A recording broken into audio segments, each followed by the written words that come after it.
And to his credit, again, Brock continued to push that they should not get away with it.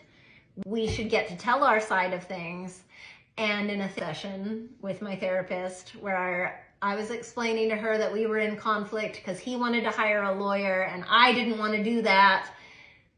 And she said, well, why don't you want to do that? And I said, I just want it all to go away. Her response was, so you are just willing to let people rape and pillage your land and your life and there be no consequence for them? And that was when I started to realize my lack of boundaries, my people pleasing, my enabling all of the steps along the way where we could have put up stronger boundaries and stopped things from getting this adversarial, this, bad. And that it was time for me to actually stand up, put on my big girl panties and defend us, defend ourselves, defend our life, defend our family, defend my husband, who did not deserve the way that his reputation and personality was slandered and maligned in our community. And so we hired legal representation, and Brock spent months doing research on damages, having experts come out, having them do estimates for what it would take to fix it, how much to move the transformer, how much to restore the well house, how much to repair the damage done to the ground and also to replace it with topsoil, how much to replace the 6 trees that were cut down that, you can't replace a tree once it's cut down. The part that was really interesting, I think, and this might be jumping ahead, but even after they found out what they damaged and how much it meant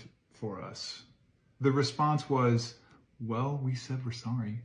What do you want from us? What do you want from us? That was the response from their lawyer when we sent over our, docket of complaint or whatever. None of it did they deny. Right. But their whole argument was, well, we said we were sorry.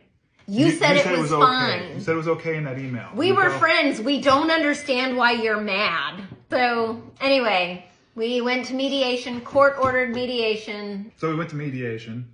They were the same. They were the same. They were themselves. Yeah. They constantly prove who they are. Yes. And, mediation was long and grueling. It was 7 hours. It was uncomfortable. And in the end, they were required to pay us an amount of damages. We had to sign a contract saying that once we received the funds that we would cancel our lawsuit. So it's an agreement, right? And we left feeling vindicated in that they were required to pay. There is an acknowledgement that they did wrong. And the next morning, we woke up to cops on our doorstep telling us that an anonymous complaint had been made for the abuse and neglect of our animals. The funny thing is, the police officer getting out of the car said, who'd you piss off? Which one of your neighbors did you piss off? I was like, well, we did just win a settlement with our neighbors over there. And he was like, okay, well, that makes a lot of sense. I got a animal wellness check, and I can see from the road all the check marks are already good before we even got down here. So I guess you can enjoy that you're really pissed off your neighbors. Yeah. So that's where we're at.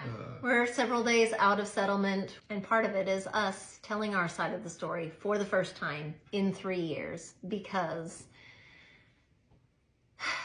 why not? Because it's time to say it out loud. Yeah? Yeah. All right. Thanks for listening. Peace out. Love you. Love you, baby.